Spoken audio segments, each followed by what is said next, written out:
Welcome back to Haunted Horror Stories. In today's episode, I'm sharing 7 deeply unsettling stories from the remote cabins of the Yukon wilderness. These are tales of people who sought solitude in one of the world's most isolated regions and found something waiting for them in the endless dark. Make sure to hit that like and subscribe button and let me know where you're watching from in the comments. Story 1. The cabin I inherited from my Uncle Lars sat about 40 miles north of Dawson City, accessible only by float plane during summer or snow machine in winter. I'd never been there before he died. My mother had mentioned it a few times over the years, always with this tight expression, like she was trying not to say something specific. Uncle Lars had lived there year-round for nearly 20 years, trapping and prospecting, coming into town maybe twice a year for supplies. When the lawyer contacted me about the property, I almost turned it down. But I was between jobs, my lease was ending, and honestly, the idea of a free cabin in the Yukon sounded like exactly the kind of reset I needed. I flew in on a Tuesday in late September. The pilot, a woman named Rachel Connors, helped me unload my gear onto the small dock. "You planning to stay through winter?" she asked, eyeing my supplies. "Just a month or so," I said. "Get the place sorted, see what's there." She nodded slowly, looking past me toward the cabin.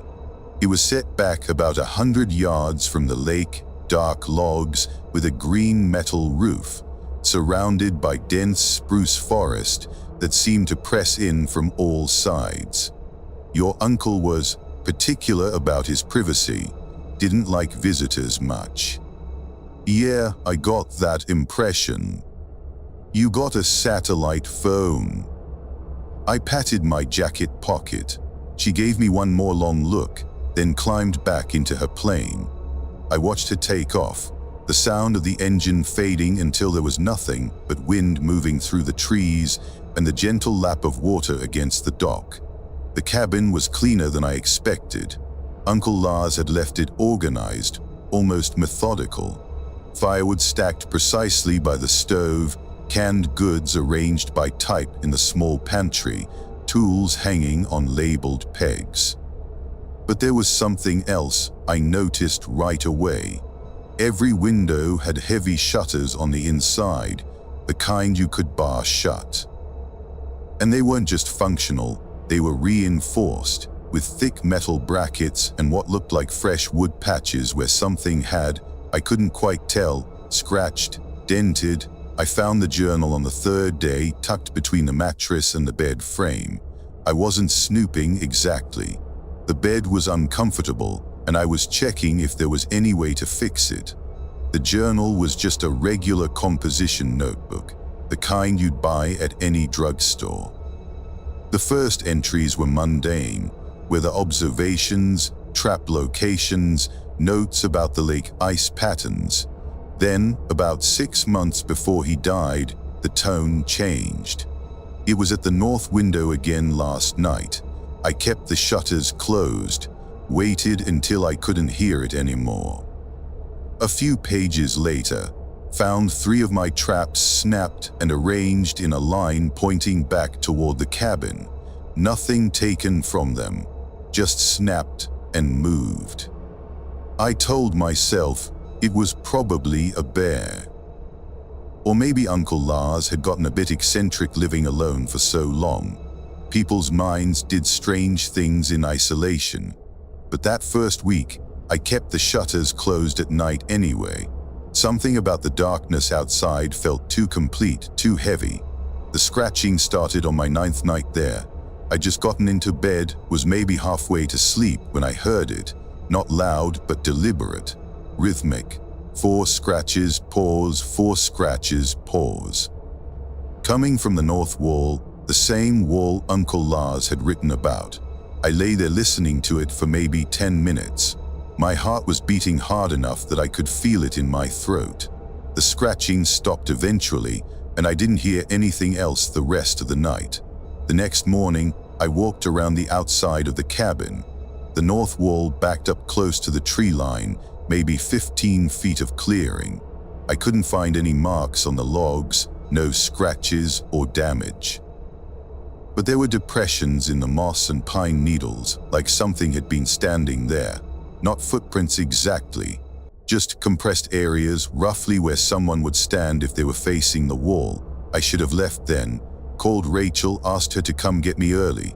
Instead, I convinced myself it was an animal. Moose rubbing antlers maybe, though it was late for that. And the pattern was too regular. The scratching came back the next 3 nights, always the same rhythm.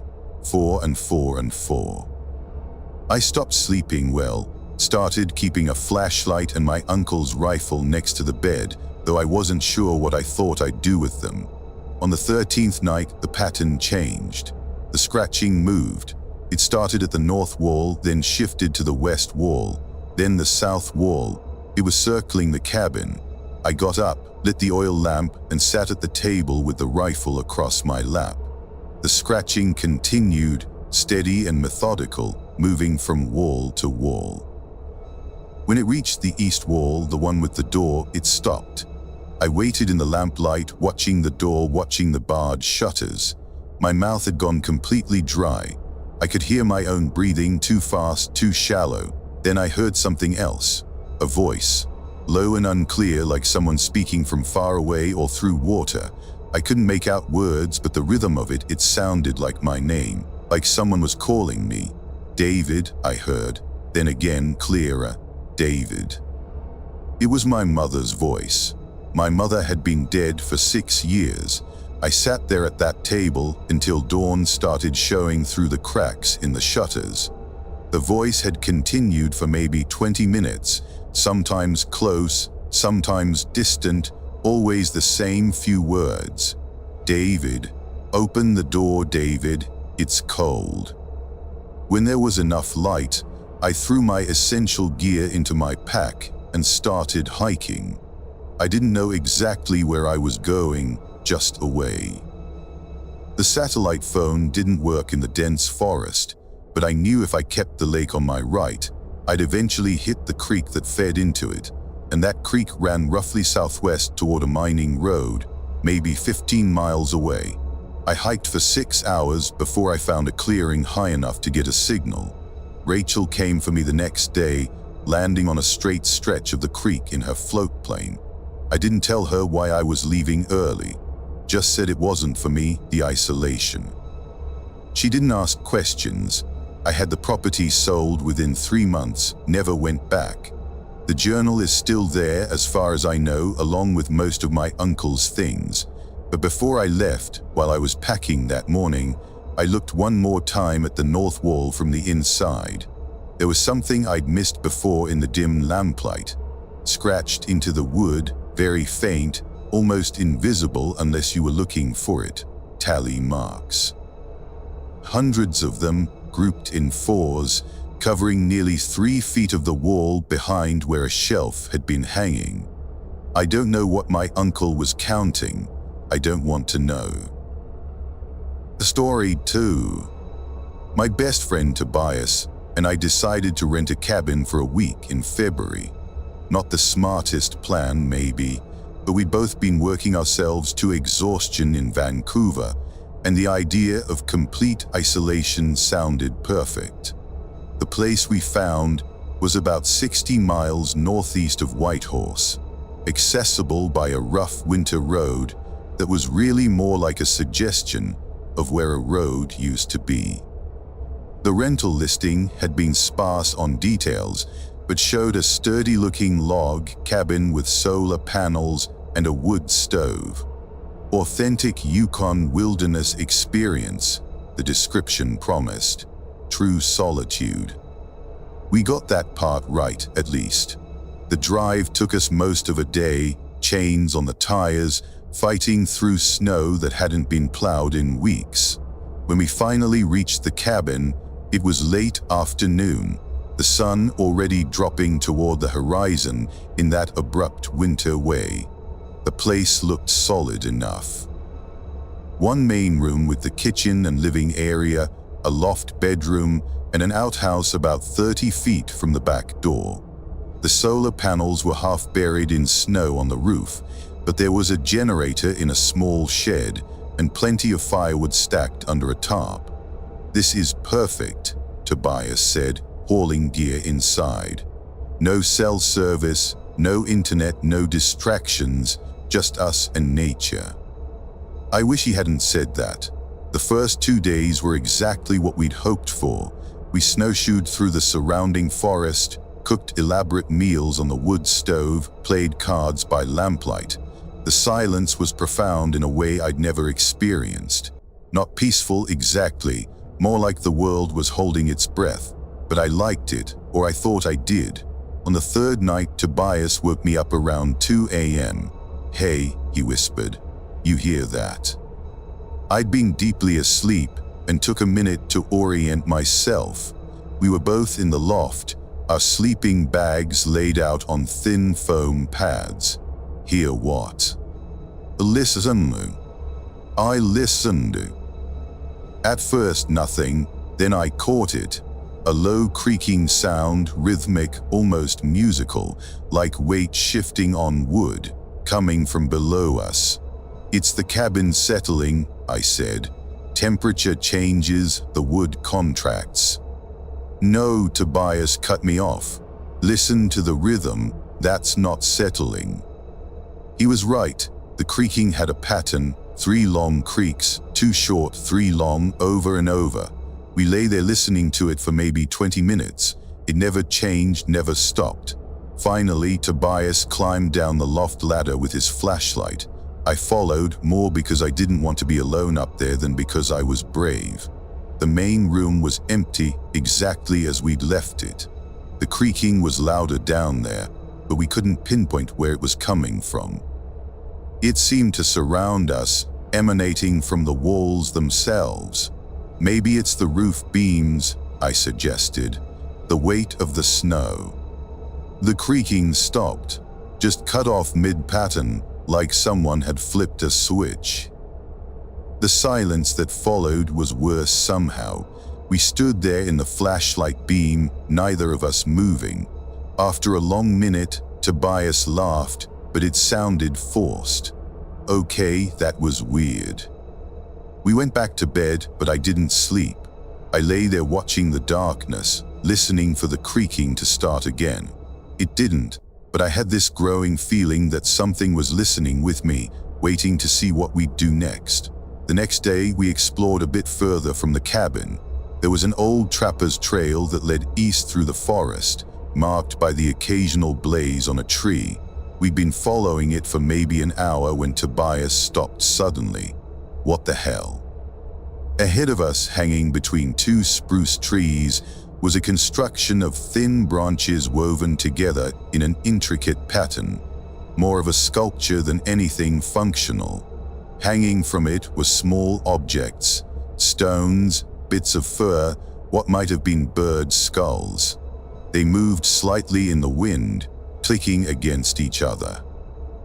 "Some kind of indigenous art," I suggested, but even as I said it, I didn't believe it. There was something deliberately unsettling about the arrangement, something that made my skin prickle. "We should head back," Tobias said quietly. I didn't argue. That night the creaking returned. Same pattern, same rhythm, but louder. And this time there was something else. Footsteps.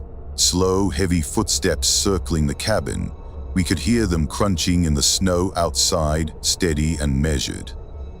But when Tobias grabbed his flashlight and threw open the door, there was nothing. Just our own tracks from earlier and smooth, untouched snow beyond. "This is fucked," Tobias said. His voice was shaking. "This is seriously fucked." We didn't sleep at all that night. Just sat at the table with our backs to each other, watching different windows, flashlights in hand. The footsteps continued until just before dawn. The creaking never stopped. When the sun came up, we started packing immediately. No discussion needed. We both wanted out. I was rolling up my sleeping bag when Tobias called from downstairs. You need to see this." The marks were on the inside of the front door, deep scratches running vertical, clustered in groups. But here's what made my stomach turn: they were fresh. The wood was pale where something had gouged through the old stain, and the scratches were high up, 7 feet or more. Whatever made them had been tall, very tall. We loaded the truck in 20 minutes and started driving. About 5 miles down the road, Tobias slowed down. "Did we pass this tree already?" It was one of the marked trail trees, with the branch construction hanging from it. The same one we'd seen the day before, I was sure of it. But that had been at least a mile east of the cabin, through the forest. It shouldn't be here, next to the road. "Keep driving," I said. We passed 3 more of those constructions on the way out, each one hanging beside the road like markers or warnings. The last one was different. Among the bones and stones there was something else. A small, weathered photograph partially obscured by frost. Tobias stopped the truck, and against every instinct screaming at me not to, I got out and looked closer. The photograph showed the cabin we just left, but there were people in the image standing in front of it. I couldn't make out their faces, the photo was too damaged, but I could count them. 7 figures, all facing the camera. All impossibly tall, their proportions stretched and wrong. I got back in the truck. Neither of us spoke for the rest of the drive. We reported it to the rental company as a safety concern, said the place wasn't secure. They offered us a partial refund, seemed unconcerned. I tried to ask if other renters had complained about anything unusual, but the owner just said, "It's isolated. Some people aren't suited for it." Tobias moved to Toronto 3 months later. We don't talk much anymore. When we do, we don't mention the cabin. But I know he's thinking about it, same as me. About those footsteps circling in the snow. About the photograph with 7 tall figures. About the fact that when we drove away that morning, I looked back once, just once. And there was someone standing in the cabin doorway, watching us leave. Too far away to see clearly, but tall, definitely tall. A story 3. I got hired to do a property assessment on a remote cabin in March of 2023. I'm a building inspector, and I get jobs like this sometimes, estate settlements, where someone has to certify the structure's condition before it can be sold. This particular cabin was about 80 miles west of Carmax, accessible only by helicopter this time of year. The family attorney who hired me explained that the owner, an elderly woman named Alois Bergman, had passed away in a nursing home in Whitehorse, and her heirs wanted the property assessed and liquidated quickly. "Has anyone been to the cabin recently?" I asked during our phone consultation. "Not since 2019, the attorney said. Mrs. Bergman hadn't been able to make the trip for several years before her death. She was reluctant to discuss the property. But legally, it needs to be assessed." The helicopter pilot who flew me in was a guy named Garrett Walsh, mid-50s, the kind of person who'd seen everything and wasn't impressed by much. But when we flew over the cabin site, he circled twice, frowning. "That's strange," he said through the headset. "What is?" "The clearing. See how the trees are all dead in a perfect circle around the cabin, like something killed them from the center outward." He was right. The cabin sat in the middle of a bare zone, maybe 60 feet in diameter. The surrounding forest was healthy spruce and pine, but within that circle, every tree was gray and skeletal, branches bare even though it was winter, and you couldn't tell deciduous from evergreen by foliage anyway. These trees were dead, had been for years from the look of them. Garrett set me down in the clearing with my gear and equipment. "I'll be back in 3 hours, he said. "That enough time?" "Should be. Radio, if you need me sooner." And hey, he paused, looking past me toward the cabin. Don't know what killed those trees, but if you start feeling sick, dizzy, anything weird, get out to the clearing and call me. Could be a gas leak or something. I nodded, though gas seemed unlikely in a cabin this remote. More probable was some kind of disease or pest that had affected the trees. Still, I appreciated the concern.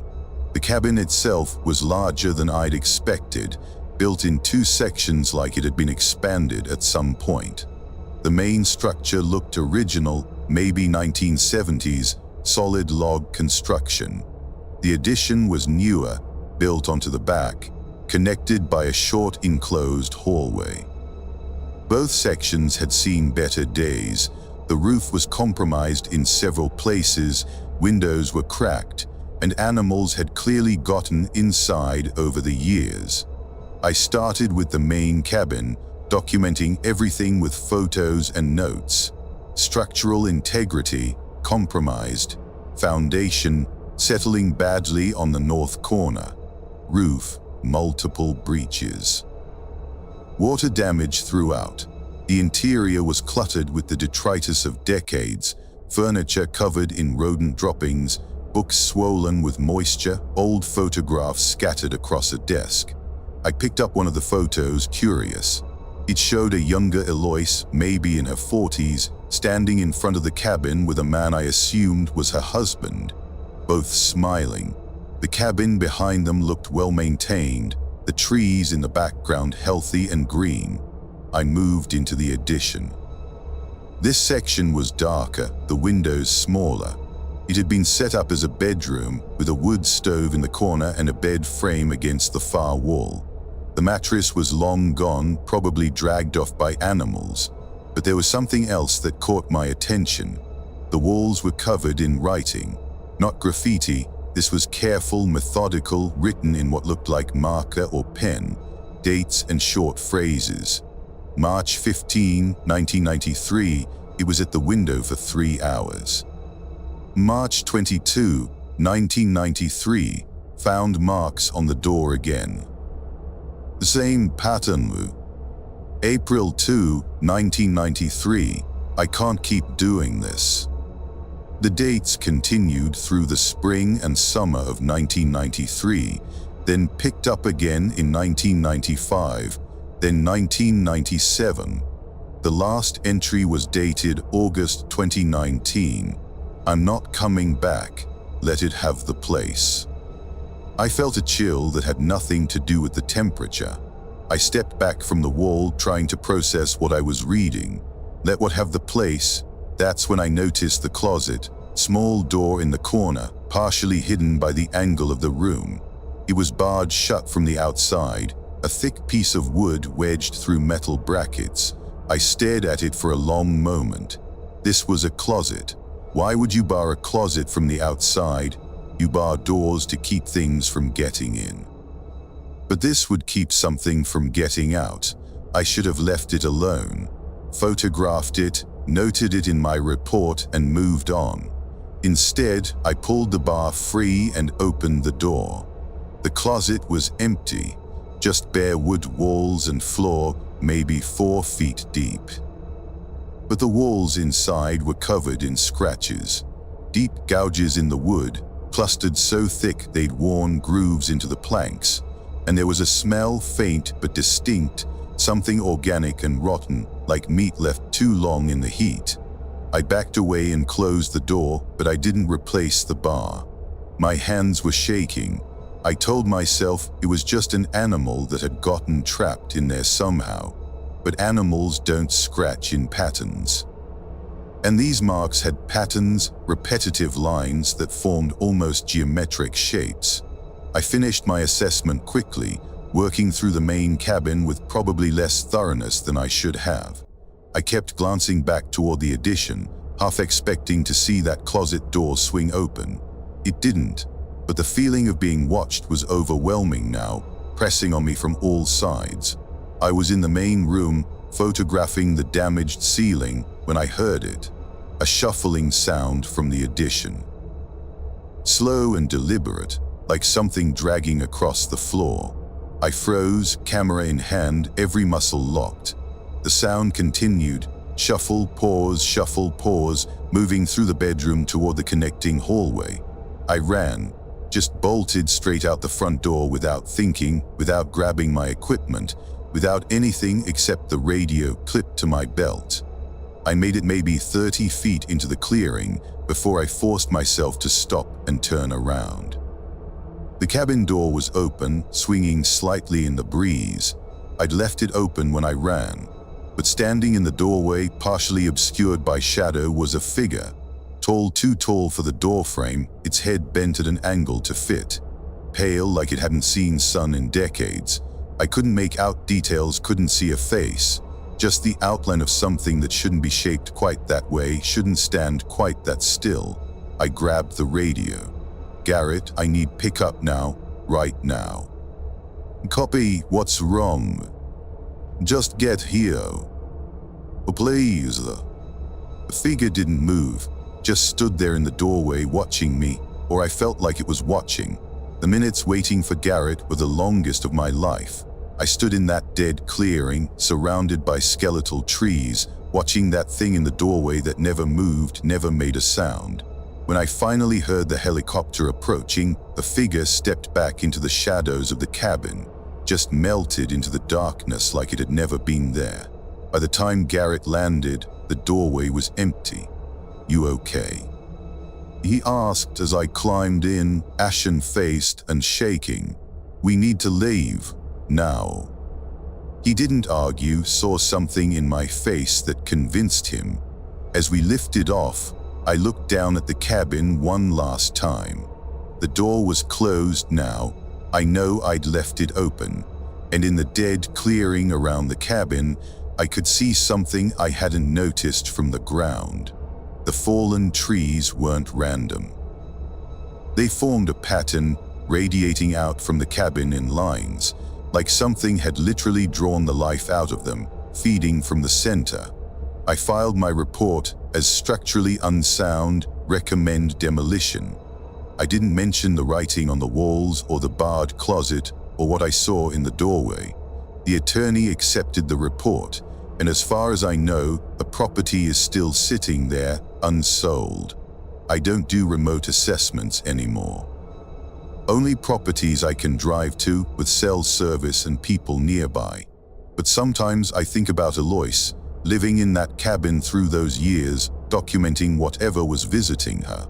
I think about her final note, let it have the place, like she'd finally given up, ceded territory to something that had been there all along, waiting in the closet, scratching patterns into the wood. I hope no one ever goes back there. I hope they let the forest reclaim it, let it sink into the ground and disappear. Some places shouldn't be preserved. Some places should be forgotten. The story 4. My cousin Helena and I inherited adjoining parcels of land from our grandfather when he died. Neither of us had ever been to the properties. They were up in the central Yukon, near a place called Scroggy Creek, and our grandfather had purchased them decades ago as some kind of investment that never panned out. Helena was planning to sell immediately, but I was curious. I'd been going through a rough time, and the idea of spending a few weeks in complete isolation, maybe building something with my hands, appealed to me in a way I can't fully explain. The parcels each had an old cabin on them, though cabin was generous. They were barely more than shacks, single-room structures that hadn't been maintained in years. Helena's was about a quarter-mile north of mine, connected by an old mining trail that had mostly disappeared into the undergrowth. We flew in together in July, planning to spend 2 weeks evaluating whether the properties were worth keeping or if we should just sell to a developer who'd expressed interest. My cabin was in worse shape than Helena's. The roof leaked, the door hung crooked, and something had died under the floorboards at some point, leaving a smell that took days to air out. But it was workable. I spent the first few days patching holes, clearing debris, making it livable. Helena stopped by on the second day, hiking down the trail with a backpack full of supplies. "This is actually kind of nice," she said, looking around at the forest. "Peaceful."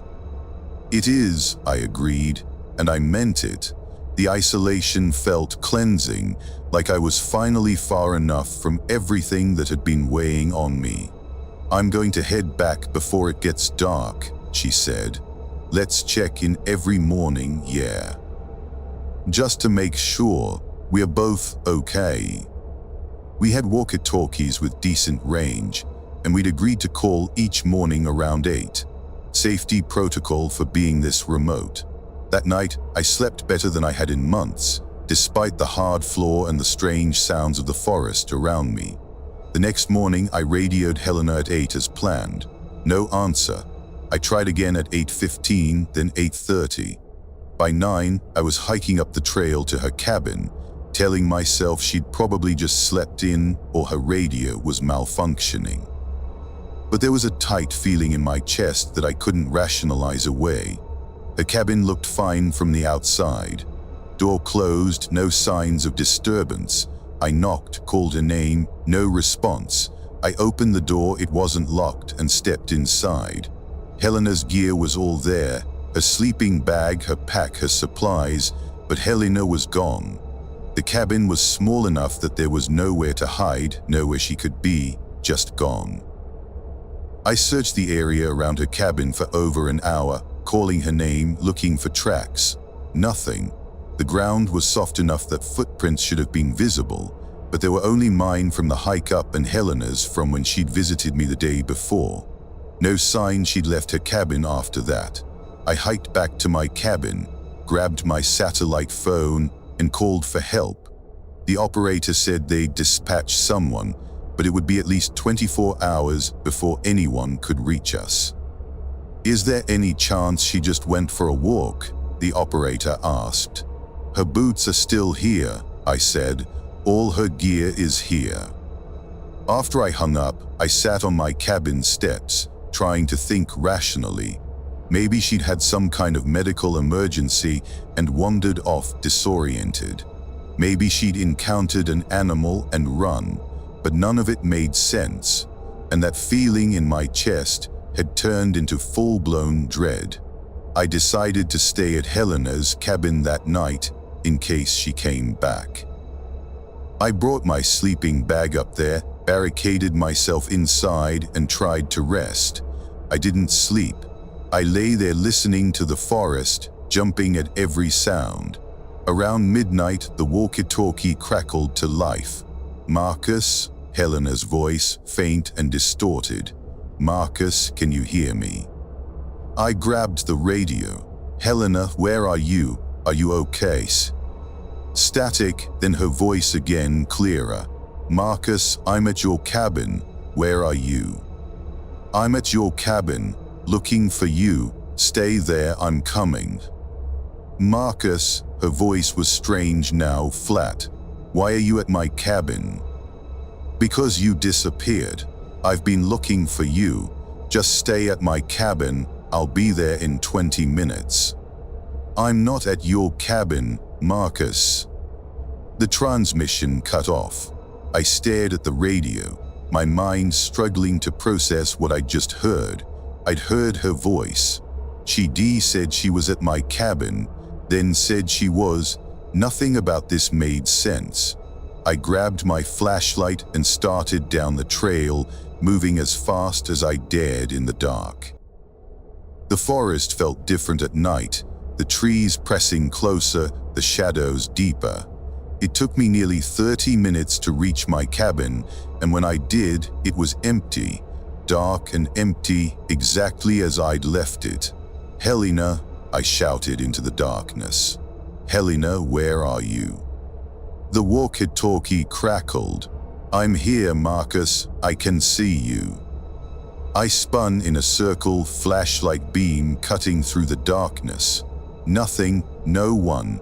Where are you?" "Right here," her voice was coming from the radio, but there was something wrong with it.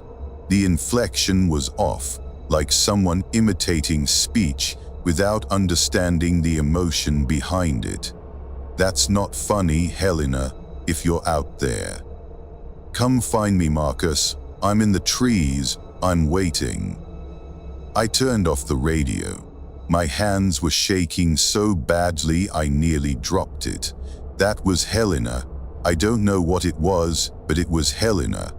The voice was close enough to fool me initially, but the more it talked, the clearer it became. Like a recording played back at the wrong speed. I went back inside my cabin, barred the door, and waited for dawn. The radio crackled with transmissions throughout the night. Sometimes Helena's voice, sometimes my own voice saying things I'd never said. Help me, Marcus. I'm hurt. Please come out. Over and over, different combinations, different phrases, all in voices that were almost right but not quite. When the rescue team arrived the next afternoon, I told them everything. They searched both cabins, the surrounding area, the trail between. They found Helena's gear untouched. They found my gear, my cabin, everything exactly as I described. But they didn't find Helena. She was just gone, vanished from a locked cabin in the middle of nowhere. The investigation went on for weeks. I stayed in Whitehorse, answered questions, provided statements. They treated it as a missing person case, but I could tell they didn't know what to make of it. No tracks, no signs of struggle, no evidence of anything. One investigator, an older woman named Constable Patricia Young, pulled me aside before I flew back home. "You said you heard her voice on the radio," she said quietly, after she disappeared. "Yes, did it sound exactly like her?" I thought about it, really thought about it. Almost, but not quite. She nodded slowly. There's been 2 other disappearances in that area, 2007 and 2014. Both times, people reported hearing voices of the missing calling to them. I can't put that in my report, but I'm telling you, if you ever go back there, don't answer voices in the woods, no matter how familiar they sound. I never went back. The property's sold to the developer, and I signed the paperwork without reading it. I don't want to know what happens to that land. I just want to forget. But I still have the walkie-talkie. I know I should have turned it over to the investigation, but I kept it. And sometimes, late at night, it still crackles to life. No one transmitting, no active signal, just static. And if I listen very carefully underneath the static, I can hear something, not quite a voice, not quite words, just something that wants me to think it's Helena, still out there, still calling for help. I keep it in a drawer now, wrapped in a towel to muffle the sound, but I can't bring myself to throw it away.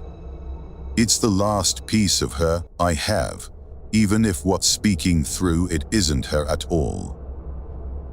The story 5.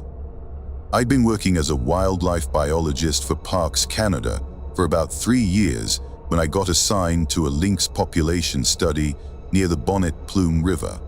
The job involved setting up motion-activated cameras at strategic points in the wilderness, then checking them every few weeks to collect data. It was solitary work, which I didn't mind. I'd spend a week at a time in a small research cabin, hiking out to check cameras during the day, processing data at night. The cabin was basic but functional. Solar panels for minimal power, a propane stove, a decent bed. Cell service was non-existent, but I had a satellite phone for emergencies. The isolation suited me. After the constant noise of the university research teams I'd been working with, the silence felt like a luxury. I'd been doing the rotation for about 4 months when I started noticing something odd about one specific camera. It was positioned on a game trail about 6 miles from the cabin, focused on a natural corridor between 2 granite ridges that animals frequently used. The camera was motion-activated and infrared capable, taking photos whenever something passed by. Most of the images were exactly what you'd expect: lynx, caribou, the occasional wolf or fox. But every third or fourth check, there would be one photo that didn't make sense.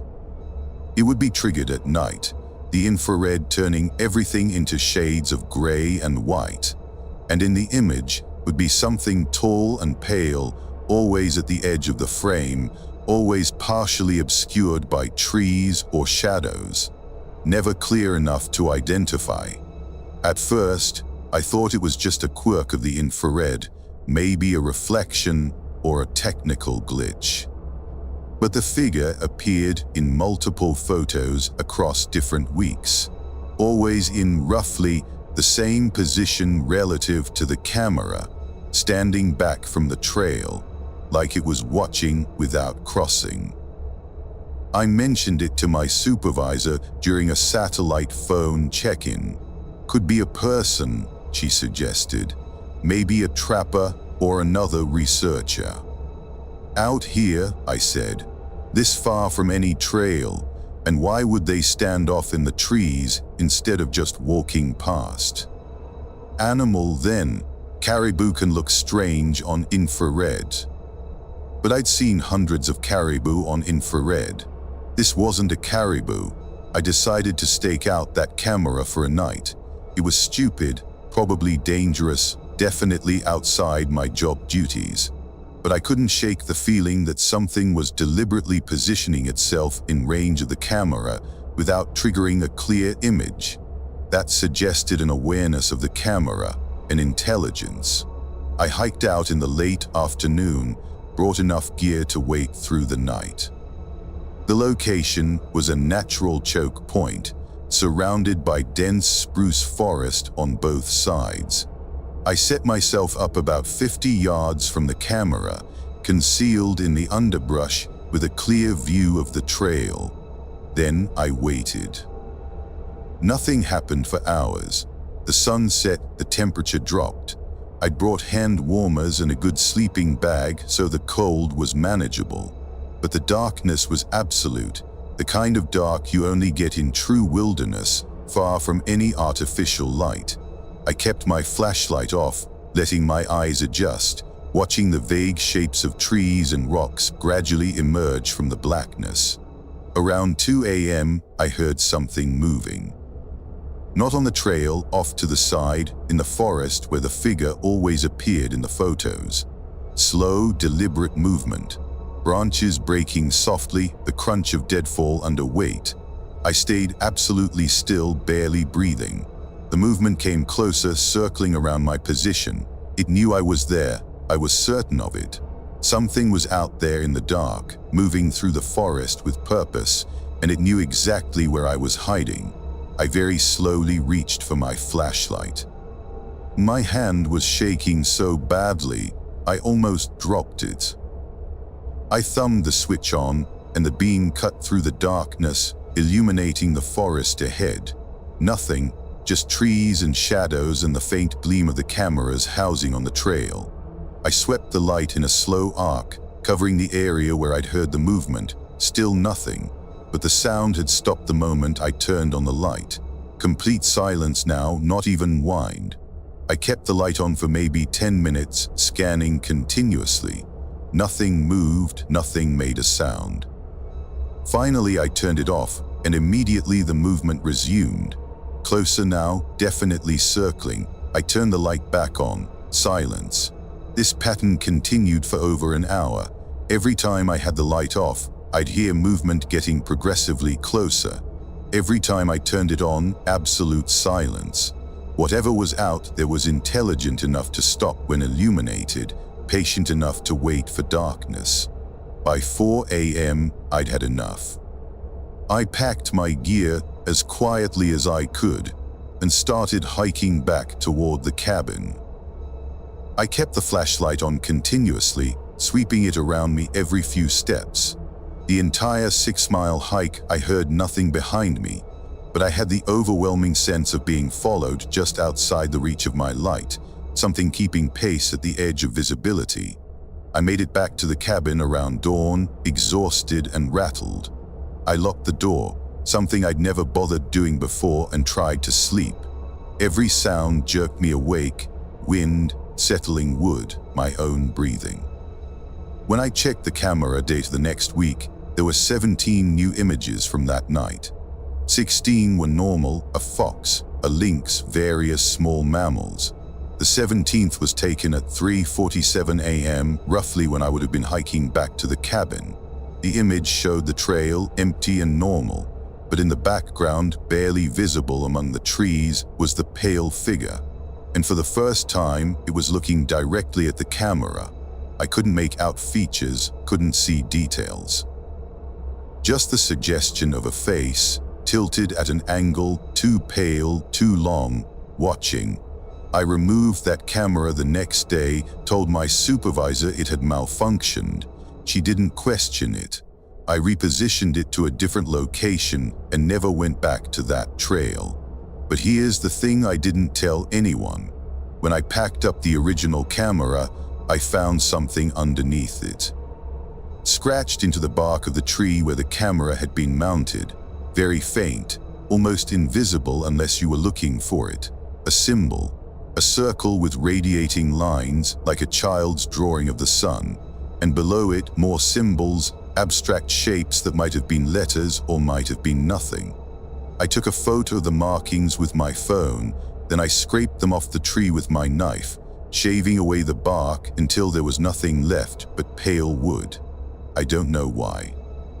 It just felt important to erase them, to remove any evidence. That was 8 months ago. I finished my rotation and requested a transfer to a different project, one that keeps me closer to populated areas. I don't do remote field work anymore. The photo of those markings is still on my phone, buried in an old folder I never open.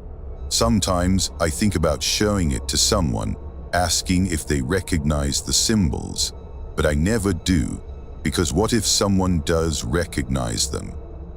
What if there's a meaning, a purpose, a reason those marks were there under a motion-activated camera in the middle of nowhere? I think I'd rather not know. I think some knowledge isn't worth having. A story 6. My brother Jake and I went up to the Yukon in September for a moose hunting trip. We'd been planning it for over a year, saving money, getting permits, preparing gear. Neither of us had been that far north before. We grew up in Alberta, did plenty of hunting there, but the Yukon was different. Bigger somehow, more remote.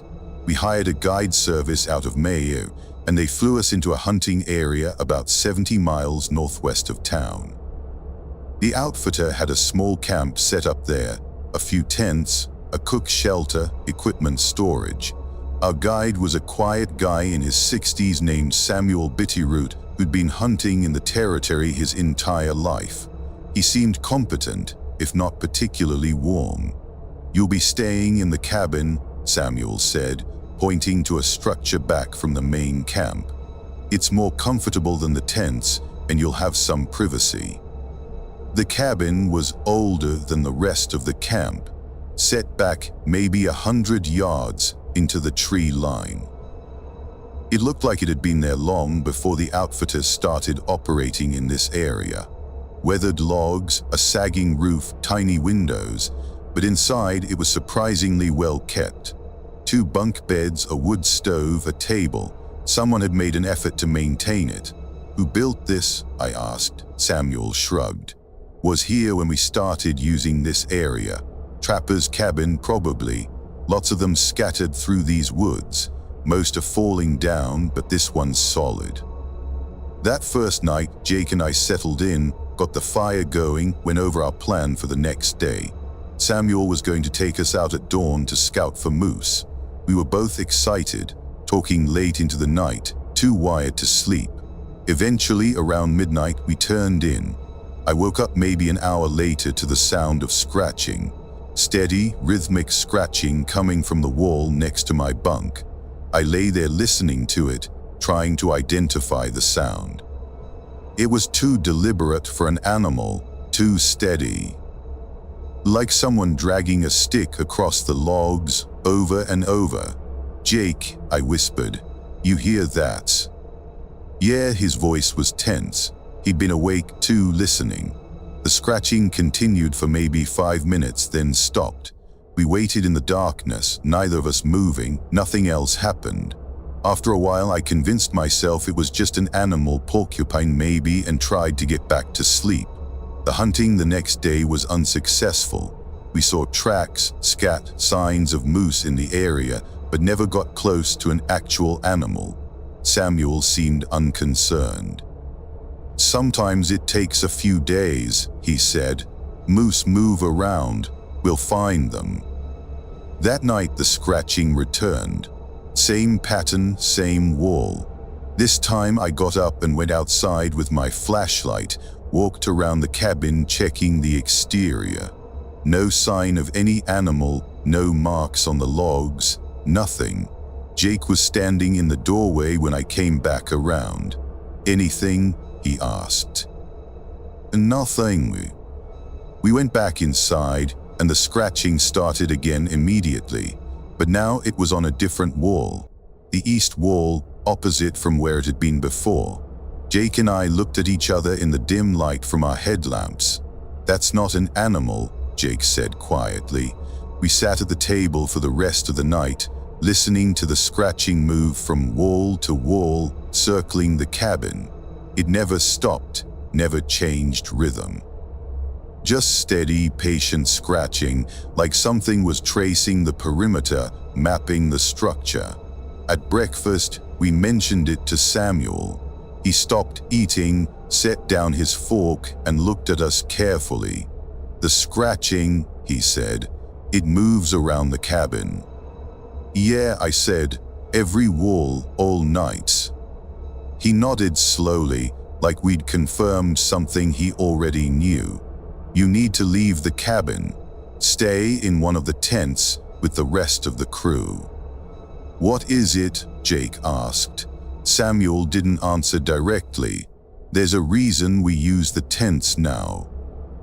We used to put clients in the cabin," but he trailed off, shook his head. "Just move to the tents, trust me." We should have listened, but Jake and I were both stubborn, both skeptical. We paid good money for this trip, and we weren't going to be run off by weird sounds. We figured it was hazing, some kind of joke to spook the city hunters. So we told Samuel thanks, but we'd stay in the cabin and we'd be fine. The third night, the scratching started earlier. We weren't even asleep yet when it began, just after full dark. But this time there was something else, a tapping on the window. Slow, deliberate taps, 3 at a time. Tap, tap, tap, pause, tap, tap, tap. I went to the window and shined my light out. Nothing visible, just darkness and the vague shapes of trees. But the tapping continued, even with my light directly on the glass. I could see the window vibrating slightly with each tap, could see the condensation rippling from the impact. "Something's touching the window," I said. "Right now, I can see it moving."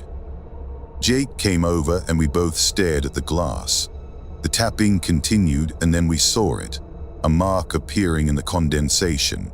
A line drawn slowly as if by a finger dragging through the moisture, then another line and another. They formed a shape, a simple stick figure, tall and elongated. "Jesus Christ," Jake breathed. The figure completed and then more lines appeared next to it. More stick figures, a whole row of them, drawn carefully in the condensation by something outside the window we couldn't see. We grabbed our gear and left, just abandoned the cabin and ran to the tent camp, stumbling in the dark, not caring how it looked. Samuel was still awake, saw us coming. He didn't say anything, just nodded and helped us set up in one of the spare tents. We didn't hunt the next day. We asked Samuel to fly us out early, said there was a family emergency. He didn't question it, didn't ask for details. He just made the radio call and got the plane arranged. Before we left, I asked him directly, "What's in that cabin? What was drawing on the window?" Samuel looked toward the tree line where the cabin sat, barely visible in the distance. something that doesn't like being disturbed. This whole area, there are old stories about it, about things that lived here before there were cabins, before there were hunting camps. Some places, you're not really alone, even when you think you are. Has anyone ever seen it? Whatever it is. One person, Samuel said quietly, guide who worked here about 10 years ago. He stayed in the cabin one night, said he wanted to prove there was nothing to worry about. We found him the next morning outside the cabin, just sitting in the dirt. Wouldn't speak, wouldn't respond. We got him to the hospital in Mayo, but he never really came back from wherever his mind went. Still alive as far as I know, but not really there. We flew out that afternoon. Neither Jake nor I have been back to the Yukon. We don't talk about what happened, don't tell the story to other hunters. Who would believe it? Scratching walls and stick figures drawn in condensation. It sounds absurd when I say it out loud, but I still have one piece of evidence. When we were packing to leave, I took a photo of the cabin from a distance, just a quick shot with my phone. I didn't look at it until weeks later. The cabin looks normal in the photo, just a dark log structure among the trees. But if you zoom in on the windows, all 3 visible windows, you can see shapes drawn in the condensation on the inside. Stick figures, dozens of them crowding the glass. Like something had been inside the cabin after we left, standing at each window drawing. I showed the photo to Jake once. He looked at it for a long time, then asked me to delete it. I said I would, but I didn't.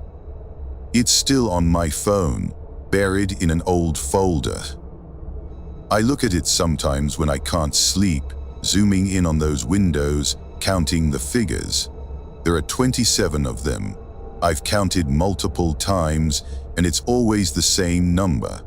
27 stick figures, all facing outward, all pressed against the windows like they're trying to see out, or trying to get out. I don't know which is worse. A story 7. I inherited my aunt's research cabin near the Peel River when she passed away in 2022. She'd been an ornithologist, spent 30 years studying migratory patterns in the northern Yukon. The cabin had been her base of operations every summer, and it came fully equipped with her research materials, equipment, and decades of field notes.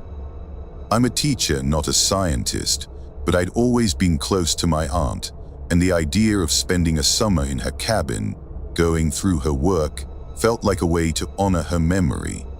I arrived in mid-June, planning to stay through August.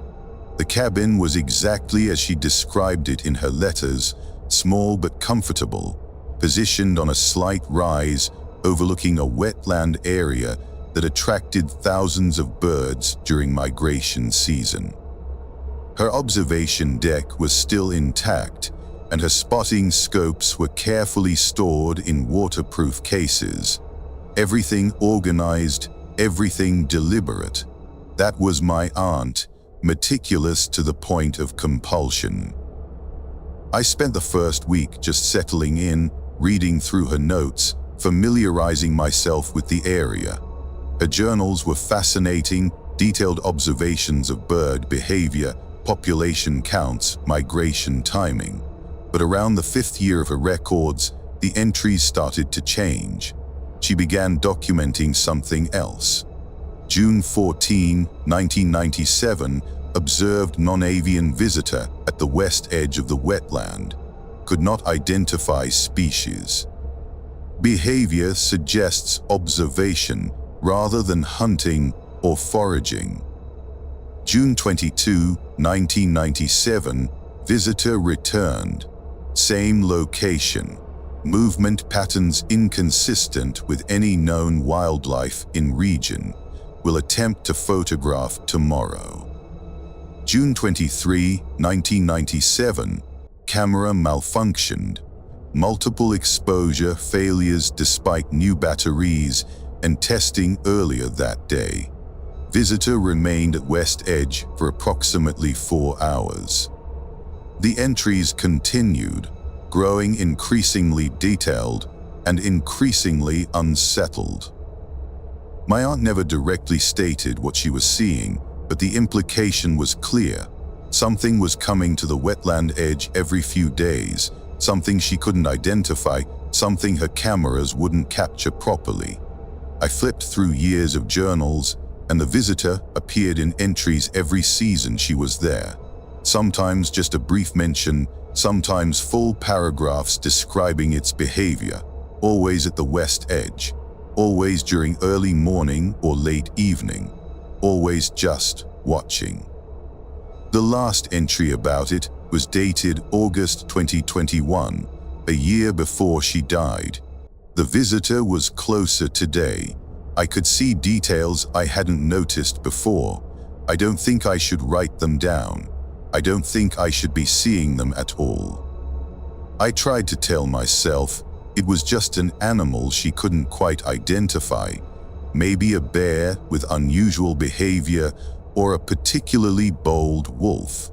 But my aunt had been studying wildlife for decades. She knew every species in the region. If she couldn't identify something, that meant it was something that didn't fit any category she knew. I decided to set up one of her spotting scopes focused on the west edge of the wetland, the area she'd mentioned repeatedly. For 3 days, nothing unusual, just birds, hundreds of them, feeding and resting in the shallows. Then, on the 4th evening, just as the light was fading, I saw it. At first, I thought it was a person. It was standing upright at the tree line, maybe 100 yards away, partially obscured by willows. But the proportions were wrong. Too tall, too narrow, with limbs that seemed to bend in places they shouldn't. And it was completely still, unnaturally still, in a way that no living thing should be able to maintain. I watched it through the scope for maybe 10 minutes, my heart pounding, hands shaking enough that the image kept blurring. It never moved, just stood there at the edge of the trees, facing the cabin. Facing me, then slowly, it raised one arm. The movement was smooth but wrong, the joint bending backward before extending forward, like the arm was hinged incorrectly. It held that position for a moment, then lowered the arm and stepped back into the tree line. Gone. I didn't sleep that night. Just sat in the cabin with every light on, watching the windows, listening to the sounds of the wetland outside. I kept thinking about my aunt's entries, about 30 years of summers watching that thing appear at the edge of the trees. Had it watched her every season? Had she watched it back, documenting its presence while keeping the true horror of it out of her journals? The next morning, I packed the most important of her research materials, her journals, her data logs, some personal items. I left everything else. I hiked to the float plane pickup point and called for an early extraction. The pilot arrived 6 hours later, and I left without looking back at the cabin. I had my aunt's journals archived at the university where she'd been affiliated. Her decades of bird research were valuable, scientifically significant, but I removed the entries about the visitor, just cut out those pages, burned them in my fireplace at home. I told myself I was protecting her reputation, making sure her legitimate research wouldn't be dismissed because of a few strange entries near the end. But the truth is I was protecting myself, because I saw it too. I saw the thing at the edge of the wetland, the thing with arms that bent wrong, the thing that watched my aunt for 30 years. And I didn't want anyone asking questions, didn't want anyone else going to that cabin to investigate. The property is still in my name. I get tax notices about it every year, official letters asking about my plans for the land. I keep meaning to sell it, to transfer it to the territorial government or a conservation group, but I haven't. Some part of me feels like I can't, like giving up the property would be abandoning my aunt's memory, abandoning that place to whatever stands at the edge of the wetland. but I'll never go back, and I'll never tell anyone exactly where it is. The last thing I want is for someone else to set up their own scope, to watch the west tree line at dusk, to see what stands there watching back. My aunt spent 30 summers there, living alongside that thing, documenting its presence in her private notes while maintaining the facade of normal research. I don't know how she did it. I don't know how she kept going back, year after year, knowing it would be there, waiting, watching. Maybe she felt she didn't have a choice. Maybe after the first few years, it became normal somehow, just another part of the landscape. Or maybe she was braver than I am. Maybe she understood something about it that I don't. I found one more thing before I left, something I haven't told anyone about. It was tucked into the back of her last journal, a loose page folded in half. On it, she'd written a single sentence in her careful handwriting. If you see the visitor, don't acknowledge it. Don't let it know you see it. I think I failed that test. When I looked at it through the scope, when I watched it for those 10 minutes, I think it knew I was watching. I think that's why it raised its arm, not a wave, not a greeting, an acknowledgement, a recognition that I'd seen it, that I'd broken whatever unspoken rule my aunt had followed for 30 years. I don't know what that means. I don't know if it matters. But sometimes, late at night, I think about that thing at the edge of the wetland, standing in the same spot year after year, watching the cabin where my aunt used to live, where I briefly stayed, and I wonder if it's still there, waiting at the west tree line at dusk, watching for someone to return, watching for me. Thanks for watching. If you enjoyed these stories, hit that like button and subscribe for more. Let me know in the comments which story unsettled you most. Was it the scratching walls, the voices in the woods, or something that stands at the wetland's edge? Share this with your friends who love a good scare. Until next time, stay safe out there, and if you ever find yourself alone in a remote Yukon cabin, remember, some visitors don't need an invitation.